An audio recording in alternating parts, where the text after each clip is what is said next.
Oui. Il prend des risques. Pendant la guerre d'Algérie. Il est contre la guerre d'Algérie. Il est pour l'indépendance. Hein, il est avec le FLN, alors que François Mitterrand était ministre de l'Intérieur et ministre de la Justice.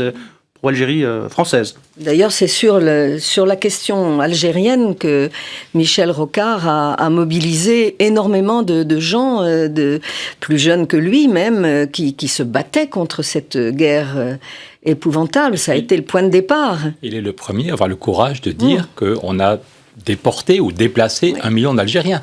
Alors que beaucoup de gens le savent et regardent ailleurs et on s'écrase. Et Michel Rocard, au péril de sa carrière, il aurait pu, alors qu'il était un il a failli être démissionné. Voilà, il fait un rapport pour dire ce que fait Guy Mollet. A été élu pour faire la paix, les socialistes de l'époque, et il rompt avec le PS et il dit on n'est pas en train de faire la paix, on est en train de déplacer 1 million de gens dans des conditions monstrueuses. Donc il fallait quand même pas mal de courage. Il y a beaucoup de gens qui étaient au courant et qui s'écrasaient. Et Michel a eu le courage. Et du coup, ça a été un tremblement de terre à l'époque. J'étais pas à peine né, j'avais 2 ans, je crois, même pas. Non, j'étais pas né, mais ça a été un tremblement. Voilà, donc je pense qu'on est fil directeur. On n'a pas toujours été d'accord. Au dernier référendum en 2005, on n'a pas voté pareil, mais il y a toujours eu chez lui un courage et une volonté de dire la vérité. Je pense qu'il y a une haine réciproque qui naît aussi de l'Algérie, où François Mitterrand est aux commandes. Michel Rocard dénonce fortement, met en cause un Mitterrand qu'il juge assassin. À partir de ce moment-là, les relations entre les deux hommes sont définitivement amochées. J'avais une conviction simple et absolument contraire à celle de tous les commentateurs, qui était que jamais il ne me nommerait. Nos rapports étaient assez mauvais.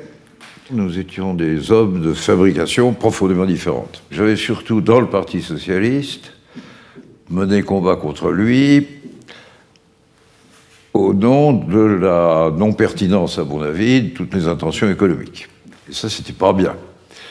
En d'autres lieux, d'autres circonstances et d'autres époques, on appelait ça crime de lèse-majesté. Ça laisse quelques traces. Je ne pense pas qu'il ait conclu de ce que je faisais, ou du bilan dans le pays. Tirer le moindre comment pour se débarrasser de moi. Simplement, ma tête ne lui plaisait pas, ce qui était assez largement réciproque. Et c'est en 90, au fond, que j'ai senti que les conditions de travail s'érodiaient. Je ne parle pas de confiance, elle n'avait jamais existé. Nous n'avions guère de plaisir à converser ensemble. L'homme est discoureur.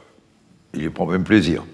Tellement il parle un français que personne ne parle plus. Enfin, il parle du Chateaubriand. Mais évidemment, ça devenait intolérable.